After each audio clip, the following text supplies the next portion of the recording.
Oh,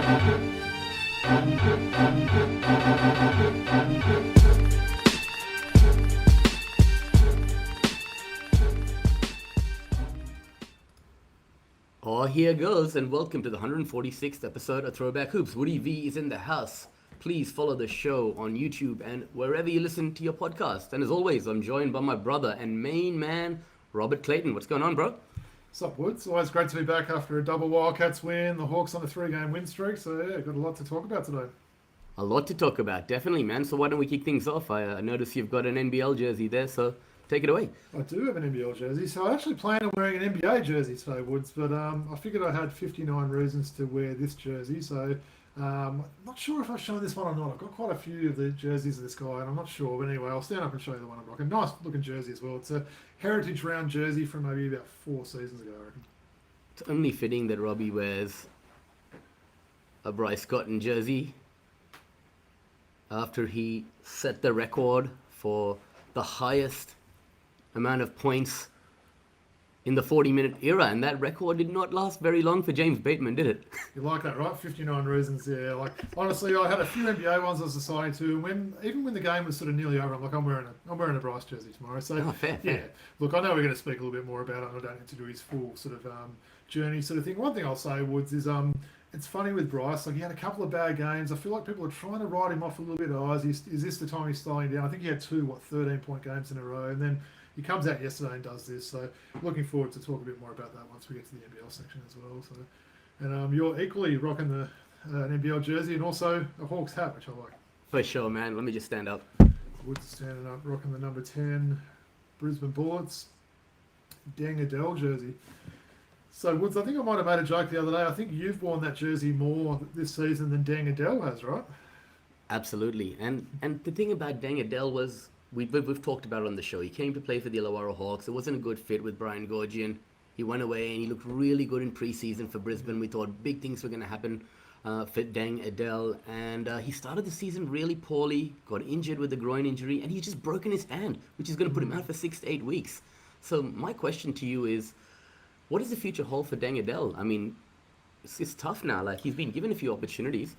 Yeah, not quite sure what his contract situation is, but it is a shame. I mean, you're right. I know you're very high on him, and he did definitely have a good pre-season. I think we both were like, right, we've got to get this guy in our super coach team to start off the year. And, you know, he looked like he was all set for a big season and just hasn't been able to stay healthy, right? And to be honest, the times that he was healthy and playing, that was when kind of Brisbane were not playing, you know, maybe as good as basketball as they're playing now, and he didn't really stand out too much. But yeah, interesting to see what the contract status is, whether they want to bring him back there. 6 to 8 weeks as well, you know, that's kind of, you know, is he playing again this season? Possibly not, right? And you think about him, he's a prodigy. He was undrafted in the 2018 draft, but spent some time with the Cleveland Cavaliers, had a storied college career at Louisville. Charlotte Hornets, I think, wasn't it? Rather than Cleveland? No, it was Cleveland. He played with Delhi. He was teammates with Delhi at Cleveland. So he had a total of 19 games for the Cleveland Cavaliers. I'm thinking of at Charlotte. Yeah, Mango Mathiang was at Charlotte. But just like Mango, Adel was born in Juba under what is now the South Sudan. And as a youth, his mother and his siblings fled, you know, war-torn Sudan and moved to Uganda to set up a move to Australia. Like a lot of Sudanese refugees found their way in Australia over the last 20 years. So, you know, he had the odds stacked against him. He worked really hard. And he was given a scholarship to go to the US to play, I think it was a $20,000 basketball scholarship to Victory Rock Prep in Florida, which really paved the way for him to have that college career and for, you know, college scouts to recognize what his skill set was. So he ticked all the boxes, went through the right processes to be successful. I wish him nothing but success. Certainly got the resume behind him, doesn't need to come and play sort of thing. But yeah, I'm sure he'll get another opportunity. And yeah, fingers crossed, like you said, that he can fire this time. Just 27 years of age. Nice. All right. So, card of the week, man. You had a Bryce Cotton card today as well? I did think about that, but no, I don't. So I'm going to do something differently this week, Wood. So remember I said I'm going to show old school legends of the game, right? So I'm going to read you this guy's resume. Firstly, I'm going to see if you can pick who the guys are before I read it out. All right, so let's do this. The first two might give it away depending on how much of a historian you are. So NBA champion in 1975. He was also an NBA Finals MVP in the same year. He won an ABA championship at 69, an 8-time All-Star, 5-time All-NBA first team, also made an All-NBA second team. He was NBA Rookie of the Year in 1966. He was the NBA scoring leader in 67. And I'm sort of cutting out various ones there because there's so many. NBA anniversary team for the 50th and 75th. This might be the one that gives you the clue, Woods, because I know you can see you thinking. I think I already know it, man. Okay, so tell me before I give you this last clue. Okay, it's either is a ABA. So I'm going to go Iceman or potentially Julius Erving. I say the Iceman. Incorrect on both. I'll give you the last clue that might do it. His number 24 is retired by the Golden State Warriors. Oh, Rick Barry. Yes. Wow. So this is a great card. So I'll show you this one, right? So look how nice this is. So Rick Barry auto card. I was pretty chuffed to get this one recently, right? So that is a nice card. So it is a Panini Illustrious Legends auto card from 23-24, and it's numbered number 47 of 75. So only 75 of these. Some of them maybe get slept on a little bit. That resume is pretty good, right? Pretty much got everything covered in that resume. And of course, he was the father to a number of professional players. One of them, I think, was still playing in the G League, like maybe even 1 or 2 seasons ago, and was playing in the 3x3 for US. So I forget his name, but the youngest of the Barry boys. I know he's like 22 years younger than Brent Bones Barry there. So yeah, any quick memories about Rick Barry apart from his underarm? He annoyed a lot of people. You know, he was a great basketball player, but he wasn't a great teammate. He wasn't a great friend, and throughout his career, he rubbed a lot of people the wrong way. But in his old age, he came out of it. He's back in the game. He was even coaching the rookie game last year, right? Yeah. And it seems like the basketball community is warm to him a lot more in his old age than they did in his earlier years. Yeah. Isn't that a great card too? So I'm loving that. So amazing card. I'll continue the theme next week. So next week's episode, Woods, I'm going to show another old school member of the NBA 75th anniversary team. So looking forward to show you that one. And the underarm free throws, the granny style free throws. How could we forget? Apparently the youngest one, the one I'm blanking on his first name there, that was recently in the G League, he also shot underarm free throws in college and shot in the 80s, I think, percentage-wise. So isn't it interesting that people haven't sort of, thought about that concept? There's guys that have been notorious for struggling over the years and doing it, but I don't know, it's not cool enough, right? And people just won't give it a try. Could be like Jeremy Shohan and just chuck it up one-handed. Being an underarm free throw shooter. You should work on that. It could be a trademark. All right.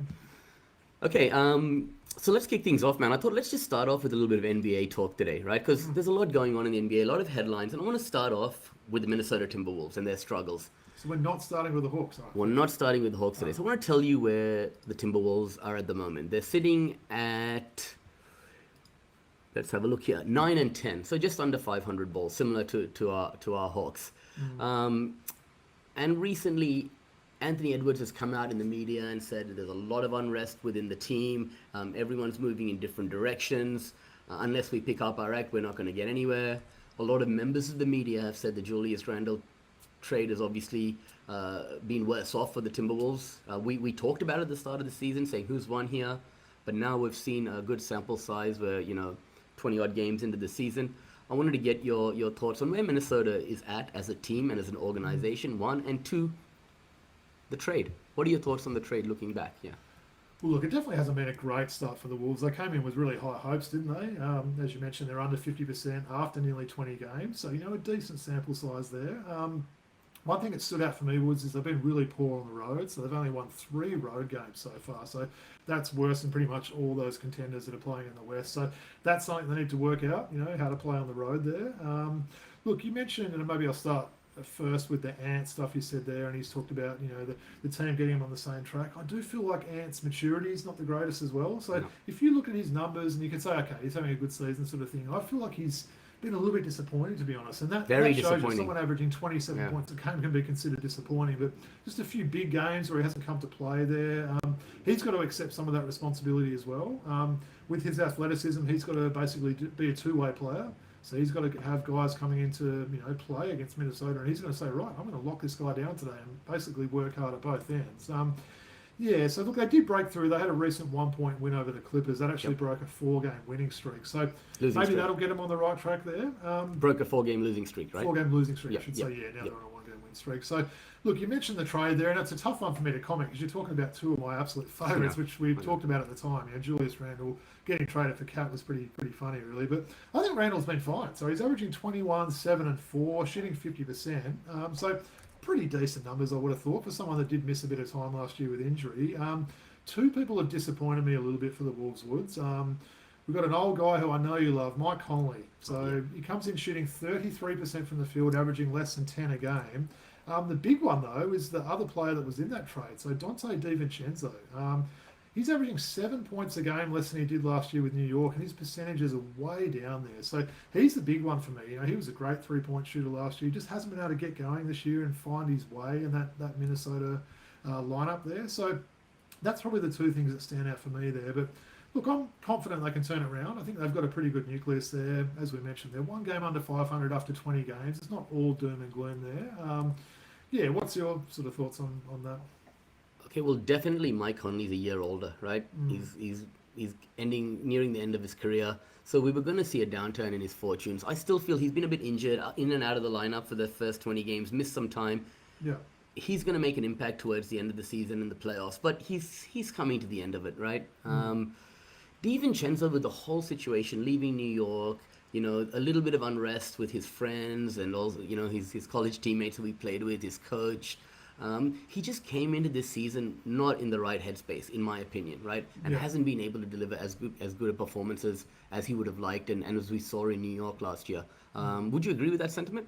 Yeah, definitely. Yeah, I mean, you could have come out the other way, couldn't he? He could have come out and just had that real chip on his shoulder this year and started putting up monster numbers. But yeah, I guess just trying to fit his way into that team as well. And there's time for that. That could definitely turn around. Although you could look at it the other way and say, he's played for a couple of teams now. Maybe last year was that one that sort of, stood out there. Maybe that was as good as he's going to get. And maybe this is more the real Dante DiVincenzo. So, yeah. Yeah, and I know you love both those guys, Julius Randle, Karl Anthony Towns, right? But what we need to talk about is that first year where Karl Anthony Towns played alongside Rudy Gobert. It was a disaster. Let's be honest, right? It took a while, but that second season they figured it out how to work together. And that was what was weird about the trade, right? A team that went so deep and figured things out. And then you can see Cat in New York. He's had more 30-point games already this season. He did the whole of last season. He's also rebounding like a champ as well. He's had a couple of, high team rebounds games. He's shooting good percentages. Loving what he's doing for New York. But yeah, again, small sample size, 20 games. But yeah, it was strange that they decided to break that up. I think a lot of it came down to salary and other sort of things like that. For sure, for financial reasons. So Randall's reasons. out of contract at the end of this season, I think, isn't he, from memory? So maybe that had a bit to do with it. And maybe just wanting to make a change. The fact that Cat had been there since his rookie season, maybe they thought that was as far as they were going to get last year with getting as deep as they did. So yeah, I guess time will tell. But yeah, it does seem like New York's winning that trade so far. And the much maligned Karl Anthony Towns, when he was playing with Minnesota, he copped a lot, from various sections of the media, etc. But now he's not there anymore. The importance he had on that Timberwolves team can really be seen, right? And now when he's playing well, he still doesn't get credit from the media. So there's certain players that people hate on. They're always said to be my favourite players. I think we mentioned before, half the people that I like and, my favourite players, Julius Randle, Cat, Trae Young, Zach LaVine, all these guys that seem to be, they are maligned players, but yeah, it's good to see Cat having good numbers. And like I said, I don't think Randall's playing too bad either. Those numbers. It's not more about not the numbers he's putting up. It's more about the fit with the other players there, right? With Randle. Yeah, fair call. All right, so let's move on to our Hawks, right? Let's do it. The recent improvements, 10 and 11, sitting seventh in the East. Now, we were really worried about a few tough losses against teams we really should have won against. Talk to me about this last little stretch where we're nearly up to 500 ball. What have you seen different from the team?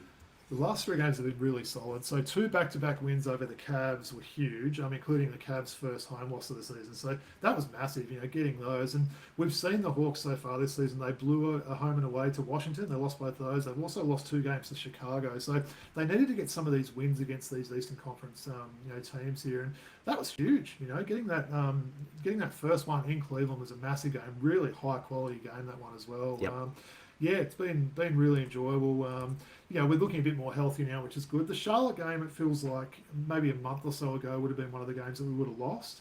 We played Charlotte without their 2 best players in LaMelo and Bridges there. So, and it wasn't a pretty game by any means, that game, but they did enough to win.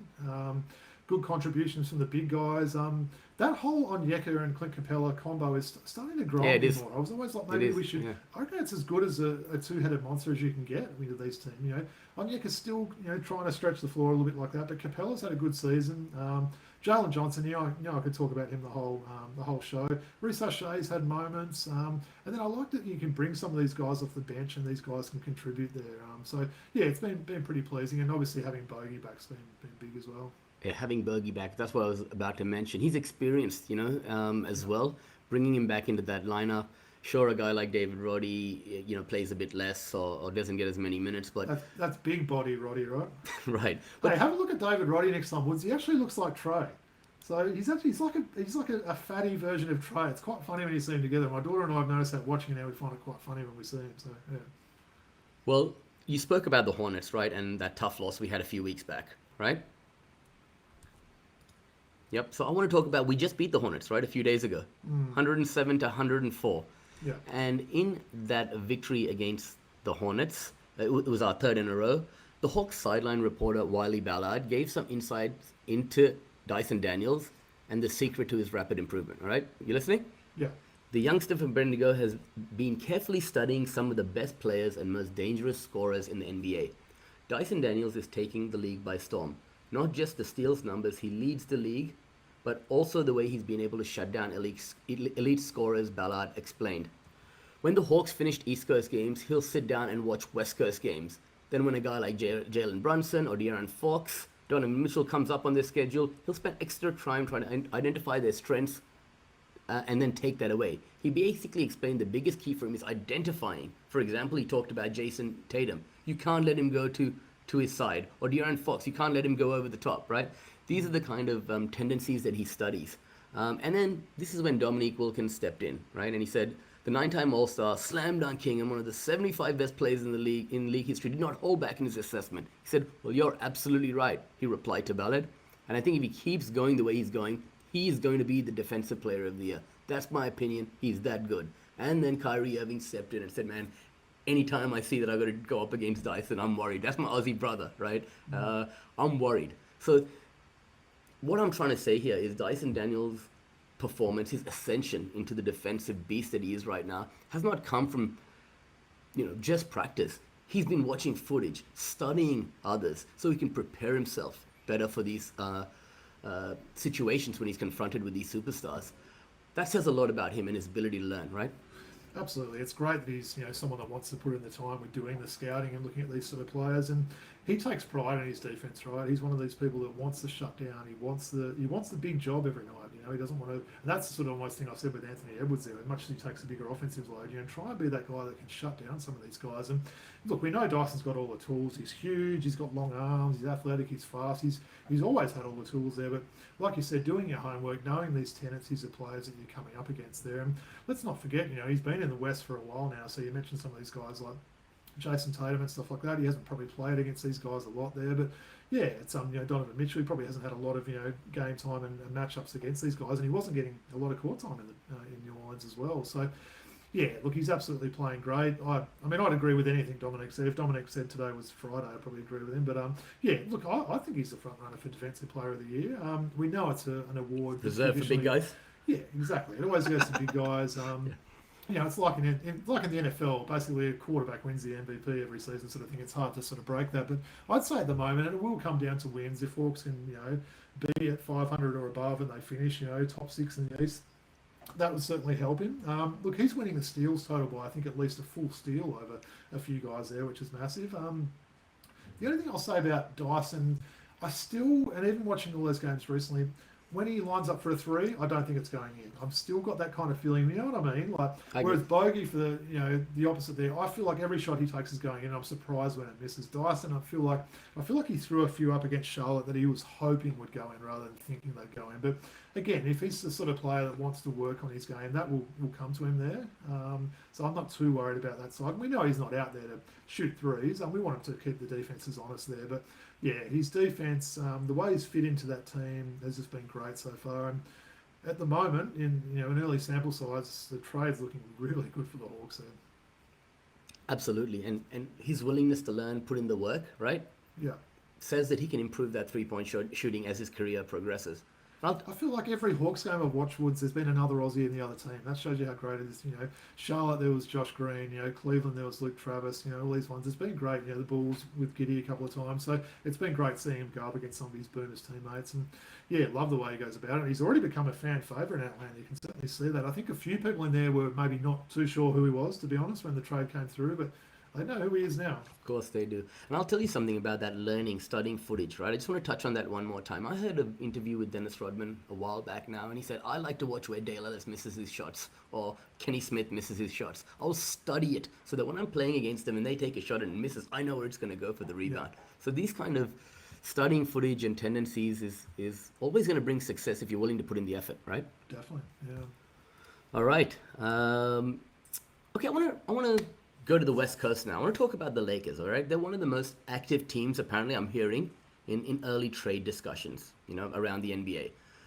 Los Angeles has dangled the expiring contracts of D'Angelo Russell and Jalen Hood-Schifino in exploratory talks.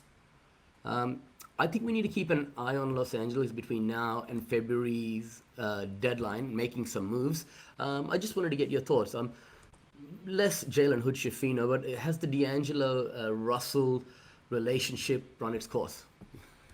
For the second time. I'm going to probably put my negative hat on for this one, Woods. I feel like these Lakers constant rumours, they bore me, if I'm being honest. And I feel like this is a time of year we always see it, right? It's always coming out of Lakers land for some lopsided trade now. So we'll start seeing, trade rumours that the Lakers should trade Cam Reddish for, Dame Lillard, or Bronny James will be traded for Trae Young. Feels like a very similar story every year for them. And I'm not sure who leaks these, whether it's just fan bases or whether it's them that tries to do it there. I think there's no doubt they probably do need to make a move or two. Honestly, D'Angelo Russell and Hood-Schifino, who the hell wants those two? I'm not a big fan of D'Angelo Russell, Woods. I think he's one of the absolute worst starters in the NBA. I've been critical of him for a few years. He's not starting anymore. Well, that's why. He's crap. Yeah. So, and you wonder what currency he's got, right? Who wants to trade for someone at this stage of his career? Yes, he's got that All-Star game on his resume, but that's kind of all he seems to have at the moment there. So, yeah, I don't know. I don't know what sort of whether they've got a lot of trade chips there, to be honest. There's a lot of guys they fill with sort of minimum contracts around some of their big name players and stuff there. Look, they're not going too bad by all means. It's not like they're having a terrible season, but maybe they need to strengthen that point guard position there. Exactly. But yeah, I don't know who they can give up to actually get him there. Yeah, so he didn't have the worst regular season last year, D'Angelo Russell. Let's not forget. He put up decent numbers. Right? I don't mind him. He's one of those few players we differ on, I reckon. You've always liked him, I've always disliked him. Yep. But one thing we can agree on, if the Lakers are doing okay, but if they want to make some noise and be a contender, they're not going to do it with this cattle. They need something else, right?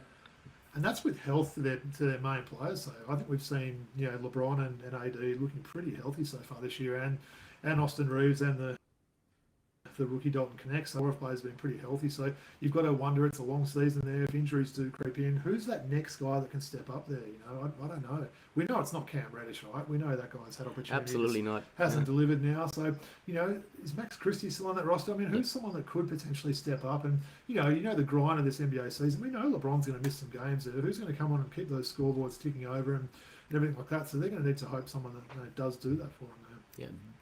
We need to see Dalton Connect's ascension happen quicker. Yeah, 100%. And look, he's been good. He'll be one of those ones, like a lot of those Lakers players in the past, that people will be putting him in, all-star conversations because he plays for the Lakers. It's just the nature of the beast there. It happened to, Kyle Kuzma, all these sort of guys like that when they were playing for LA there. They get pumped up a bit, don't they, just with the spot they're on there. But he's been great, don't get me wrong. But yeah, as I said, I don't think it's all doom and gloom from him so far. But I'm sure they'll want to be active in the trade market, but whether they've got the chips to do that is another story. Either way, we'll be hearing rumours. Oh, definitely. You like those rumours, I go? Bronny for Trae, Hood, Cam Reddish for Dame Lillard. They'll be the sort of ones that we're hearing. Awesome. So let's move back down under to the NBL, right? Wanted to cover a few things. 3 rounds in a row, okay? We've had scores of 46 from CG, 43 from Chris Golding, 51 from James Bateman. That was a record in the 40-minute era, as I mentioned earlier. And then 59 from Bryce Cotton, right? What's going on here?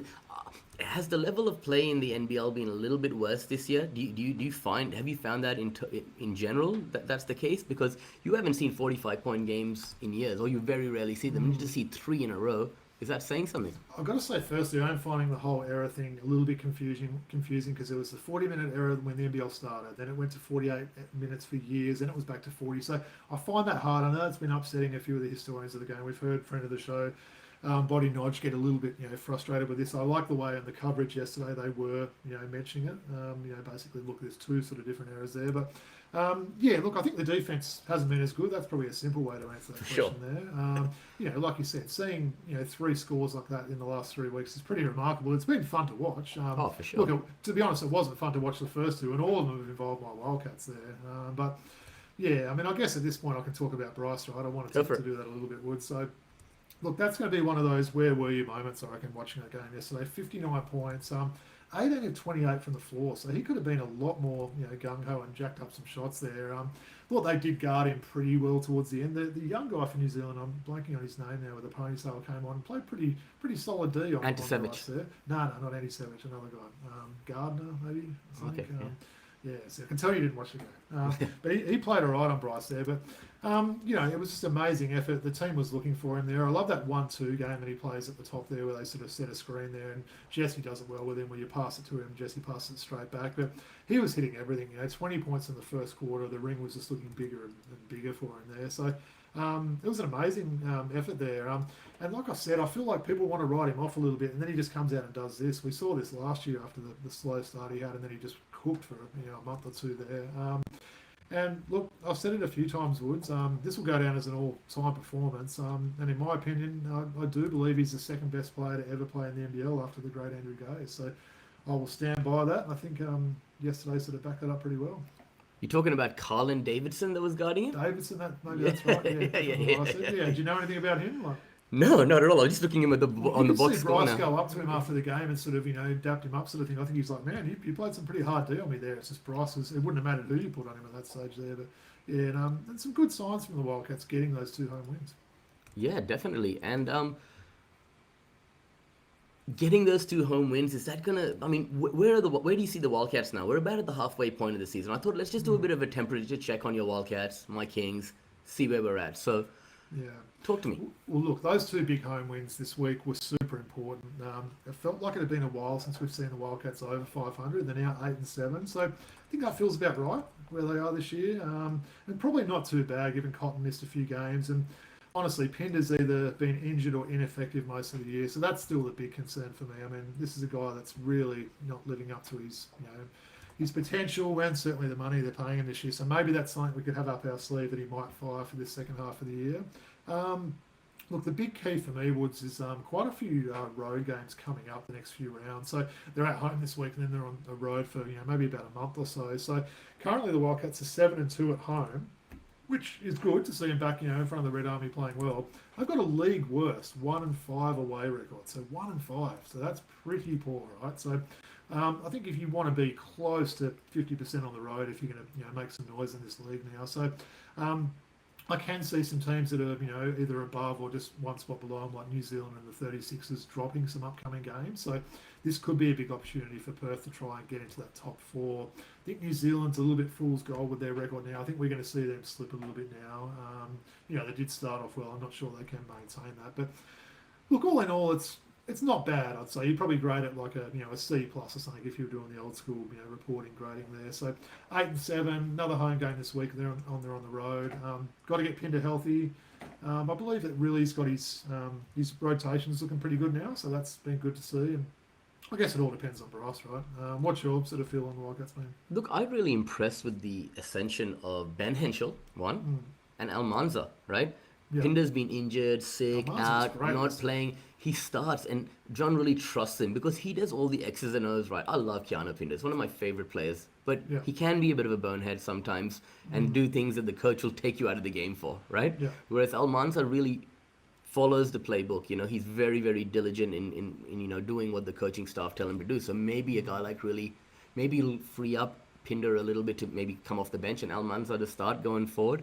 Yeah. And then Henschel. Bryce Cotton getting injured, he got that opportunity. And he really showed what kind of player. He'd been waiting so long for that opportunity last year, sitting on the bench, right? So Hey, shout really out nice to to see. Pepper as well, Woods. I know you're probably not as high on him as I am. I actually really like the way he plays. I think he's been great for a rookie coming in this league, what he's done this year. He was the sort of guy that had the keys playing over in college in the US. And I think he's fit into the team pretty well. I think he's been a sneaky sort of addition to that team and playing some pretty important minutes there, which has been good to see. So, yeah. Definitely. Look, not saying that he hasn't got a lot of talent, he hasn't fitted into that program in Perth. I just think he can be a bit more wise with his shot selection at times. That's all. Strangest body shape of any player in the NBL, I would have thought. Oh, for These sure. thick legs, these massive, thick arms, and that. He's an interesting build sort of a guy. He reminds me of Kelvin Robertson from Townsville a lot for some reason. Do you remember him? Yeah. He was a floor defender, wiper, though, wasn't he? Yeah, but just the body, Yeah. the build and whatnot, right? Cool. All right. And the Kings, man. Let me talk about them a little bit. You know, we're doing okay. We lost to Melbourne in a very tight game yesterday and managed Talk to me about that game. I was actually out and doing a lot of stuff, so I haven't seen a lot of that. What was the? Because I know if you looked at that final score, you'd say, "Oh, well, that was a close game," but they actually came back, didn't they, from a pretty big deficit there? We gave up 65, 67 points in the first half. Something ridiculous, right? I mean, sure, Melbourne were hitting their shots. The CG was on fire, but you can't give up that many points in a half and expect to win games in the NBL, right? Yeah. Especially What did Jalen with Adams 40 do at the end? games. Okay, in the second half, we came out firing. We brought the game back. I think it was 97 all. Think about it. They had 67 points in the first half. It was 97 all with 30 seconds to go or a minute to go, something like that. The score was in the late 90s. And Jalen Adams has the ball, and he's looking at Brian Gorgian, talking to him, asking him for a timeout or to call a play, and he doesn't look at the 8 seconds half court is expired, and he gets a half court violation. That's exactly what happened. How did that make you feel seeing that, Woods? Furious, man. I mean, you have to. You're a professional. This is a rule that you follow in the NBL. And a point guard. And a point guy guard. that drives Yeah. And even Olgan's come out and goes, "This is unacceptable" on Twitter or something like that recently. So I think, look, I don't want to dwell too much on it. It was a boneheaded play and it cost us the game. Do you feel like they've got their rotations a bit more sorted? I think so. Yeah. I definitely think And that so, was a right? big thing. I was wondering why Bull Cole didn't play much yesterday, but he was injured. That's the reason why. Cam Oliver's starting now. And that win against Cairns felt like a bit of a loss. I watched it back. But the loss against Melbourne yesterday felt like a bit of a win because we showed we could compete against one of the best teams in the league, on the road. But I'm going to give us a mark of, I'm going to give us a C. All right? Yeah. A C. That seems fair. Yeah. Hey, Woods, I know we recorded last week, so at the time of recording here, it's Monday the 2nd. I think literally half an hour after we stopped recording last week, all the news came out from Adelaide. So I think maybe we should briefly mention that, right? Go for it. It's been a bit of a balls up by the NBL, I've got to say there. Look, I don't think it was handled well. I think in the end, I'm all right, it was 3 games. I'm not going to talk about the fines, that's pocket change. 3 games for 3 games for Montrez and 2 for KD. For Kendrick Davis, yeah. So we obviously seen him go 0-1. That was their first home loss, I think, for the whole season, wasn't it there? So, look, everyone's got their opinions on this, right? There's been a lot of stuff on social media. We don't need to go through all the stuff there. There's, claims of bias, everything else like that there. For me, the things they got wrong was the delay in basically making this decision. There was a fever break. They had all that time to get it right. I'm not quite sure why media weren't allowed there. We've heard a few, fellow podcasters talk about what the hell was going on there. I felt like they made these decisions and then they suddenly started banning fans there. So maybe it's a bit of a learning experience for the NBL if something like this does happen again. I'm still a bit bemused why people are saying that, Montrezl Harrell struck, there. If that's a punch, then what are we doing here? That was not a punch. But anyway, a little bit disappointing there. I'm actually sort of rooting for Adelaide to come back from this. They'll get Davis back soon. You're talking about probably the best combo in the league that are missing these games there. And then what about that whole thing with the podcast coming out? Did you hear it before it got taken down? No, I didn't. I got to hear it, yeah. Yep. So it was Jack Heverin interviewing one of the NBL front office guys. I'm blanking on his name now. Basically came up and said, oh, yeah, we do think there was racism involved with the crowd. And then they did a total backtrack. That podcast has been taken down and I saw that. Not going to be seen now. And there's been a lot of comments on Twitter about that from people that have people like us or people that have played in the NBL or coached in the NBL and that. People aren't happy and they want a bit of a please explain there. So not a great look from the NBL in general there. Look, it's what happened with the crowd was bad, right? I don't blame the players for firing up. But at the end of the day, we don't know what was said, right?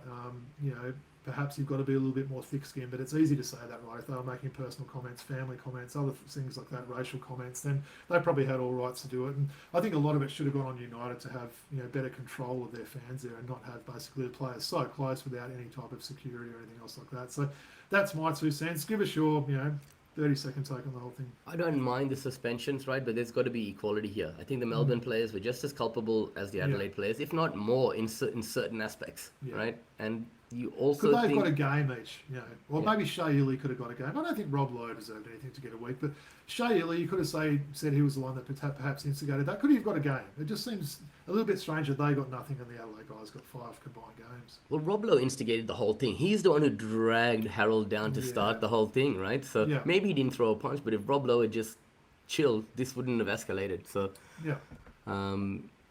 And there's always that notion. Melbourne United, gets home And cooking. it always will be, right? Right. Yeah.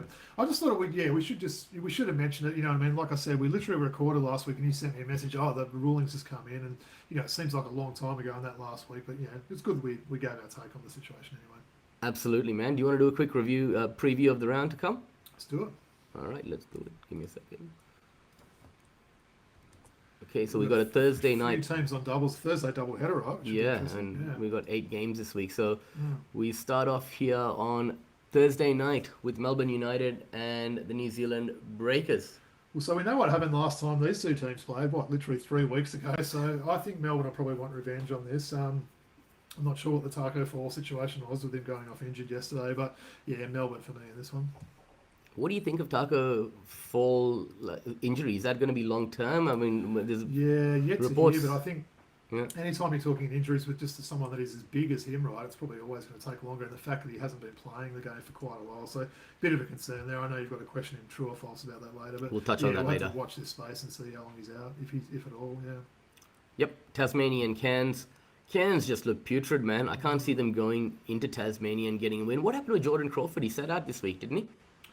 Yeah, see, I didn't see the Tassie game. I was Yeah. sort of out and about Saturday night, which I feel bad. I'll have to go back and watch some of these games before the games start this round because I like to see all the games. But yeah, it's good to see that they can. They've found a bit more form, and I think at home against a really struggling Cairns team, that they should be okay. Cairns have lost 5 on the bounce, Wow. and Tasmania have won 3 on the bounce. So should get that done at home. Okay, Bullets versus a depleted Adelaide 36ers, like you mentioned. I've got to say the Bullets in this game. Obviously, Josh Bannon's still out for Brisbane there, but Yep. yeah, I think Brisbane have got enough firepower at home to beat a depleted 36ers. I'll agree with that. Now I'm going to go Friday night, 9:30 game, Perth Big versus one. Illawarra. Going to be a classic. And like I said last time, going for the Wildcats for a good couple of weeks there. They're definitely on the road, so no more of these 9:30 games, which I love. They suit my lifestyle well with having a family there. But look, I like this one. Perth's been really good at home, 7-2 for the season. See no reason why this won't continue there, and I expect this to be a really close, hard-fought game with Wildcats to win.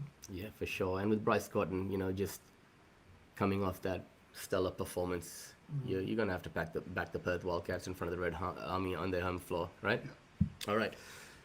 So Sunday we got my Sydney Kings going across the Saturday night, I Tasman. think that one, Sorry, yeah. Saturday night. Yeah. Sorry, my apologies. Saturday night at 5:30. Sydney Kings going across the Tasman to meet the New Zealand Breakers.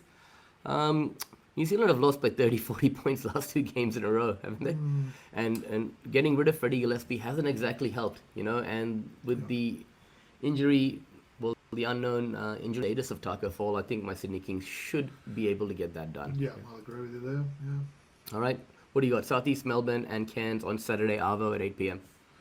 Look, it's hard to pick Cairns at the moment. I'm not going to pick them in this one either. South East are still showing some pretty good signs, I reckon. They're going to be one of those teams, if they don't make the 4, and obviously they'll be going for the play-in spot, they're going to knock off and be a real sort of spoiling team towards the latter half of the year. So this is a big game for them. They want to get wins like this on the board. Yep, agree with you, man. Look at that win-loss for quite a while now for South East. They have. All right, Melbourne versus Brisbane at home. I think it's one of the final games. There's not too many games left Melbourne have at home before they go on the road that's because of right. They've got all the tennis commitments and stuff right. there. So yeah, they've got to bank wins like this, and I could see them having a double figures win perhaps against Brisbane. And then a depleted Adelaide 36ers will have Kendrick Davis Davis will be back. Yeah, so that's big for them. So look, maybe I disagree. The NBL should have given him 3 games, but no. In all seriousness, yeah, like that is a big coup to have him back there. It should be a really good game. Maybe Adelaide to win that one. Yeah, Continue I'll the agree with that Wildcats too. losing on the road. Yeah. All right. Shall we jump into some true or false? Let's do it. All right, Robbie. No, I didn't give you heaps of prep time for this. Yeah, what's going on with that? I need more time. Jalen Johnson will be an all-star this season. I want to say true. Yes, I've got the Homer hat on. I have been talking this up, and I've been talking up this guy for quite some time, as I like to remind people there. The reasons for it, Woods, I think he's putting up really good, consistent numbers. He's playing at both ends. And I think I might have mentioned this in our group chat. Philadelphia might be the team that helps his cause there. Philadelphia, at the start of the season, you would have thought, oh, they'll have 3 All-Stars, right? And Joel Embiid, Paul George, and Maxey. Neither of those 3 may make the All-Star game this year, so that opens up a few spots for some sneaky sort of guys there. And why not Jalen Johnson, right? Yeah, Trey could be the first one that comes to mind, but Jalen Johnson's been really consistent. He's been healthy, and yeah, true for me, he will. Yep. And there's that. Is there a rule, or the MVP is the rule? You've got to play a certain amount of games to be MVP, but you can play 2 games and be an all-star, can't you? Yeah, I think that's right. Yeah. So I did some law of averages, right? And I have him sneaking in as the second last pick, right? Nice. So Like it. I'm going to go true as well. And he deserves it as well if he keeps on this That'd be path, awesome to right? see him make it, wouldn't it? Yeah. All right. Signing Taco Fall was the wrong decision by the New Zealand Breakers organization. That's a tough one. I'm going to say true. Look, I think it does great things for marketing, doesn't it? This is a guy we've really seen all the the pictures of just out to all the guys, and it's a great story, and people are enjoying that sort of side of it. But this is a guy that I think is going to struggle to stay healthy, or perhaps even play more than 20 minutes a game. Didn't play anywhere for quite a while now. Perhaps it just feels like they could have used the import spot a little bit better there. Maybe it was someone like they had before in Gillespie or a different guy there. I understand the whole marketing side. This is a big coup for the NBL, right? This is the tallest ever player in the league. This is something that, even the casual fan will be talking about. But if we're talking about what might, propel New Zealand to perhaps make the play in there, I'm going to say, it was the wrong decision, true. I'll agree with you on that, right? Because it's maybe not for the right reasons. But Taco Fall, imagine being that tall, right? Yeah. You're always Would be getting fun. stared at everywhere, and now they put him on like a circus show, charging people to come and see him. You can see in his face he looks sad. He's almost like, am I like just being put out on show? Am I being used as a circus act? Can you imagine how difficult it is for someone like that who's different, who looks different, Yeah. and he's being treated like that? Somehow, I mean, you're a tall person, I know that, but you're not 7'5" or whatever. Knocking doors when you're walking through them So and if you're things. saying, Woods, if you could choose between being a midget or a giant, you definitely choose the first option, right? I couldn't imagine living life like you said. I'm a reasonably tall sort of guy. I struggle getting on public transport, different sort of things like that. I mean, I know they're not getting public transport and buses and that, but just everything. It's just not made. The world's not made for someone of his size, right? So. Look, at the end of the day, he's made millions of dollars from playing basketball, so I'm not crying for him too much there. But And he can't he'll be complain. the sort of guy, when he's not playing, will probably age very quickly, right? I think we've said before, when was the last time you saw an old 7-foot guy walking around? You don't see him. I don't know where these 7-foot tall guys go. Is there like a special island where they all go when they get older? I don't know. I mean, we see Luke Longley around. Right? Yeah, that's right. And he just looks enormous. And you add another, 5 inches, and that's Taco Fall. Yeah. My big thing is that human element to it, right? Oh yeah, here's $30 to come and meet Taco Fall. 100%. It's like the circus act thing, isn't it? Yeah. And I think he deserves better respect than that, just Very cool. personally. All right. Yeah. Okay. Bryce Cotton will be a Wildcat next season. True or false? I think absolutely true. I'm not quite sure where these rumours are coming from there. I think Bryce is the sort of guy that's going to play his career out here, and that's not me being hopeful. I just think that's the case there. I think he's a West Australian now. I think he's very happy with his family. His young daughter, who they showed after the game, who was a real cutie last night. That was fun seeing Mardo interacting with Bryce there, which is always a good interview. But yeah, I think true. I know there's a few people sort of maybe aren't thinking that, but yeah, true for me. All right. Yep. I'll agree with that, man. I can't see him in any other jersey, right? If he's going to leave, he might go overseas potentially, right? He wouldn't play for another NBL team, would he? Hope not Sydney, if that's what you're thinking. Yeah. All right. You're following the standings and what's going on. Are you following, true or false? You are following the standings and what's going on in the NBA Cup closely. Well, yes, I actually watched the Hawks get that win against Cleveland, and then I knew that basically if Boston beat Chicago, we'd be in. And then I actually watched the second half, cheered on Boston a little bit. Chicago gave them a bit of a battle, but I think that's really good. They're going to be going to Vegas, getting these games that important games in, a chance for some of these younger guys to earn some money. Eventually we saw the Lakers win the inaugural one last year, but no, I am following it. It's easy to follow, right? You turn it on and see these crazy looking courts that, anyone knows it's an Emirates Cup game there, but I actually don't mind the concept. I'm sort of enjoying it. I feel like I probably understand it a bit more than last year when it was all a bit new and shiny and that, but yeah. Yep, True. I'm going to go True too. Last year I had no idea what was going on. I just knew when the finals were on. This year I've followed all the standings. I've got them open every morning to see who's... Yeah, I do the same. I look at the actual NBA standings, then I look at the mid-season cup standings. So it's pretty cool. I've been doing the same. Nice. All right, man. Thanks for that, Robbie. I think, look, we're at 45 minutes. We'll give Classic Packs a miss this week. We'll bring it back next week. Let's do it. Yes, let's do it. Okay. Go on, I've got the Upper Decks 91, 92. let's do it. All right, let's do them. It was a fun pack last week. It was so much fun, right? I was like, Some good feedback. People love this this particular series of Upper Deck, don't they? Okay. So, what you got? I got a Milwaukee Bucks checklist card. Ooh, Alvin Robertson. That's Alvin Robertson. Yeah. It's almost Has like he got their players on the back? Can I guess some? Yeah, go for it. Guess them. So Alvin Robertson. Yep. Brad Lohaus. Yep. Ooh. Team leader in rebounds. Big white guy. I was going to say Vin Baker, was he on that team? Jack Sikma. Oh, Jack Sikma, of course. Lee Mabry. Nope. Todd Day. Nope. Jeez, Dan Shays, Frank Bukowski, so Dale Ellis, further back, and I was thinking, okay. Steve Hobson, Jay Humphreys, Larry Christokowiak, Brad Lohaus, Fred Roberts, Alvin Robertson. Wow.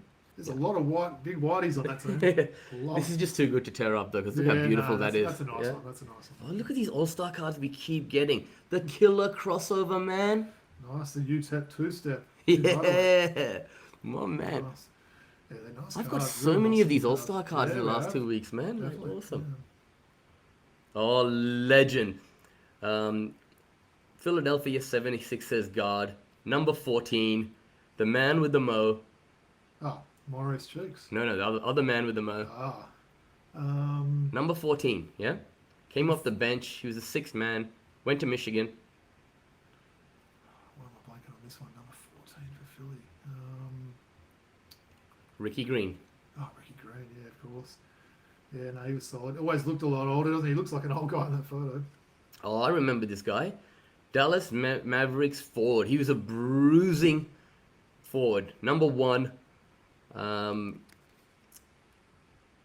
His son played in the Jordan played in the... I think it's his son, yeah? He was a journeyman, played in the NBL for Melbourne United. Surname... No, I'm not going to. Rodney McRae. Oh, Rodney McRae. Yeah, he was decent. Yeah, I remember him with Dallas for sure. Yeah. He's Jordan McRae's father, right? I don't know. I couldn't confirm that. I hadn't heard that, to be honest. Yeah. No. Maybe I'm tripping. Sounds good. Maybe they're related somehow. This you talk about trades that are talked about, right? Number 33 from Houston was traded, right? I just thought for Drexler. Exactly. Changed the landscape. O2 was pretty solid, wasn't he? Awesome. Great rebounder back in the day, yeah. Lee, this one's for you. Lee Ellis loves Shout out to Lee. Otis Thorpe. Okay.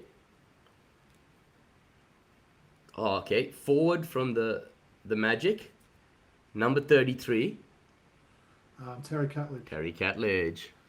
Nice. They couldn't have even got an action photo for him, but yeah, it's still he was a solid player, Catledge. Okay, I just pulled a Milwaukee Bucks checklist card, and number 54, center. Oh, that's Larry Kostroliak. No. You is the first Jack name. Sigma. No, the first name you mentioned Um, on that list. Come on, man. it's been a long day. Forward, number 54, forward center. Oh, Vin Baker, did I say? No, wide guy, big wide guy. First name you mentioned when I asked you to guess the list of Milwaukee Bucks players, the first name you mentioned was who? Brad Lohaus. Of course, Brad Lohaus, yeah. NBA Jam royalty, right? Yep. This guy had a great finger roll. Number 33 from the Nuggets. Very stocky guy. Went to college in Jerome Houston. Wayne? Houston, I think, from memory. Played for the Spurs, the Bucks as well. Jerome Wayne? No, Greg Anderson. Oh, Cadillac. Yep. Played with the Hawks as well. Yeah, he was awesome. Yeah. Of course, for that nickname, he used to ride a bike around his college campus, and people sort of coined him the name Cadillac. Oh, how good is this? A special insert 1973-74, 25,000 points. Jerry West card. Oh, it's a Jerry West insert. Yeah, Yeah. they're lovely cards, those. How good is that? Put that in a plastic sleeve straight away for me. Yeah, I that's will. actually a I'll nice put one. all of them What in a- number is that then?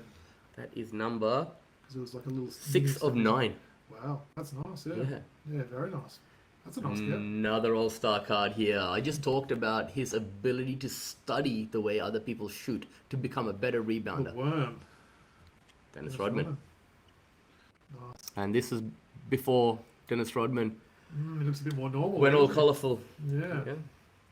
Another all-star card. How good is Wow. this? Michael Jordan always said, this is the guy I hated. I hated going up against him. He was my... Richmond? No. Detroit Pistons, Oh, Joe Dumas. Joe Dumas. Yeah.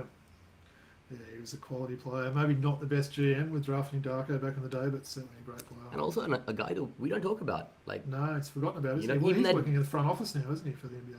you talk about Bill Laimbeer more than Rick Mahorn more than we talk about Joe Dumas, right? Yeah. You know, but Joe Dumas achieved a lot more than those guys, Quality right? player. And another All-Star NBA Skills Contest insert of a guy from the Timberwolves who was just awesome dunker, man. Yeah.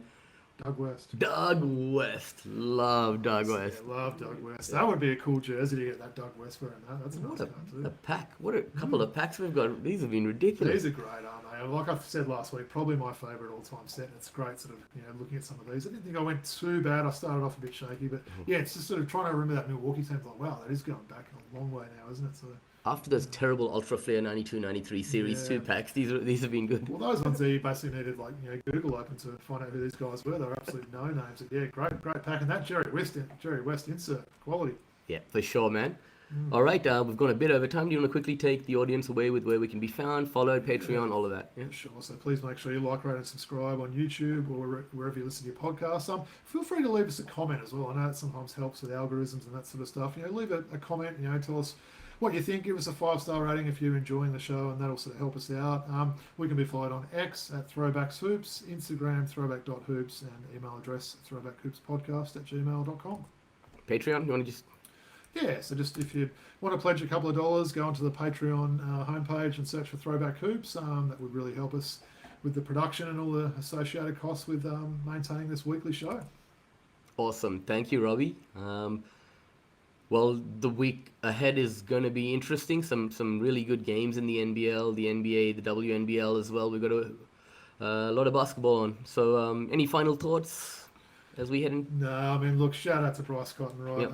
As I said, that'll be one of those moments where you do remember where you were watching that. I'm likely to watch that. I went onto my Foxtel IQ box and did the keep button. I don't know if you know that one. It's like the blue keep button. That means that it won't erase that show, because that's the game I want to go back and watch again, in 6 months or 2 years or whatever it might be. So yeah, absolutely enjoyed that, and looking forward to a big week of hoops. Likewise, I'm going to watch it right now. So from Robbie and I and the whole team at Throwback Hoops, until next week, peace out.